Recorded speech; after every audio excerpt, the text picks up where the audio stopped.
तो देखा यहाँ पर आते हैं तो इतनी गंदी स्मेल आ रही है, ठीक है, मछलियाँ मरी हुई हैं।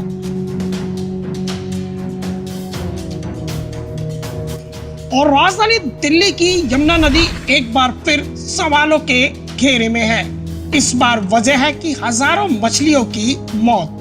बुराड़ी यमुना खादर इलाके में किसानों ने जब सुबह यमुना का रुख किया तो वहां मछलियों के मरे हुए झुंड के झुंड पाए गए। इन मरी हुई मछलियों से उठती बदबू ने स्थानीय लोगों और खेतों में काम करने वाले किसानों को परेशान किया। चल रहा है जी, सुबह सुबह देखो मच्छियों को दाना डालने आते हैं हम यहाँ पे। आज मच्छी को दाना डालने आए तो देखा जी सारी मच्छी मरी हुई है। हाँ, रहने लायक नहीं हो रहा है। आसपास में खेतों में लोग काम कर रहे हैं तो इनको इतनी बदबू आ रही है, इनको क्या हमें भी इतनी बदबू आ रही है, क्या बताएं। मैं तो यही कहना चाहूँगा जी, इस पानी को जल्दी से जल्दी साफ किया जाए, क्योंकि इतनी गंदी बदबू में मैं क्या कोई भी नहीं रह पाएगा। देखो यहाँ देखो मछलियाँ भी नहीं रह पा रही हैं, हम क्या रह पाएंगे, मेरे को समझ नहीं आ रहा। मछलियाँ मरी हुई हैं आपके यहाँ पे जी कम से कम भी ना, मैं कह रहा हूँ 50,000 मछलियाँ मरी होंगी, क्योंकि कुछ मछुआरे ले गए उन मछलियों को बेचने के लिए। कुछ मछलियों को ये देखो बगुले खा रहे हैं यहाँ पे बैठे बैठे। क्या बताएं जी, क्या रीजन क्या है सर इसका? रीजन यही है जी, वहां से हरियाणा से पानी छोड़ा जा रहा है, केमिकल वाला पानी है सारा वो। अब क्या करें, लेकिन सारा पानी यहाँ के मिल रहा है और क्या बताऊं, पूरा गंदा पानी हो रखा है ये। जिस तरह बुराड़ी इलाके में यमुना किनारे जब सुबह किसान अपनी खेती की ओर बढ़े तो हवा में फैली बदबू ने उनका ध्यान खींचा। पास जाकर देखा तो हालात बेहद डरावने थे। हजारों मछलियां नदी के किनारे पर मृत अवस्था में पड़ी थीं।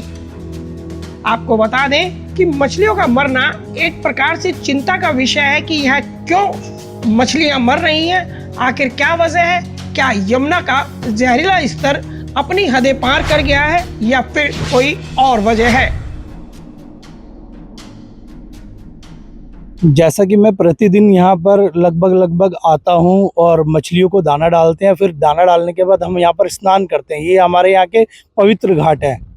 तो देखा यहाँ पर आते हैं तो इतनी गंदी स्मेल आ रही है, ठीक है, मछलियाँ मरी हुई हैं। और मैं ये बोलना चाहता हूँ सरकार को इसको अपने संज्ञान में लेना चाहिए। गौरतलब है कि पिछले साल मानसून के दौरान भी इस तरह यमुना में मछलियों के मरने की खबर आई थी। तब विशेषज्ञों ने ऑक्सीजन लेवल कम होने का कारण बताया था, लेकिन इस बार ना तो बारिश हो रही थी और ना ही मानसून शुरू हुआ था और ना ही अभी प्री मानसून है। ऐसे में केमिकल प्रदूषण की आशंका को नकारा नहीं जा सकता। संभव है कि केमिकल प्रदूषण की वजह से ही इन मछलियों की मौत हुई हो। खैर, जांच के बाद तस्वीर साफ होगी। यमुना की सफाई को लेकर अभी तक जितनी भी सरकारें रही, सबके अपने अलग अलग दावे थे, लेकिन हकीकत आज ये है कि दिल्ली के कई गंदे नाले सीधे यमुना में गिरते हैं जानकारी के मुताबिक, जिसकी वजह से हर साल भारी मात्रा में जलीय जीवों की मौत होती है और यमुना के हालात तो पहले से ही चिंताजनक हैं। यमुना नदी में मछलियों की मौत की खबरें पहले भी आती रही हैं, खास तौर पर गर्मी या मानसून के समय। ड्रेन नंबर 8 से हरियाणा से यमुना में पानी छोड़े जाने की शिकायतें पहले भी रिकॉर्ड की गई हैं। दिल्ली प्रदूषण नियंत्रण समिति यानी DPCC ने कई बार यमुना के जल स्तर में प्रदूषण और ऑक्सीजन की कमी को लेकर रिपोर्ट जारी की है। तो ऐसे में आशंका को नकारा नहीं जा सकता कि प्रदूषण बढ़ने की वजह से पानी में ऑक्सीजन की कमी भी साबित हो। और इन मछलियों की मौत ने विपक्ष को घर बैठे एक मुद्दा दे दिया है, जिसकी वजह से आज विपक्ष मछलियों की मौत को लेकर हमलावर है और विपक्ष का कहना है कि यमुना अभी तक साफ क्यों नहीं हुई। News folder, bureau report.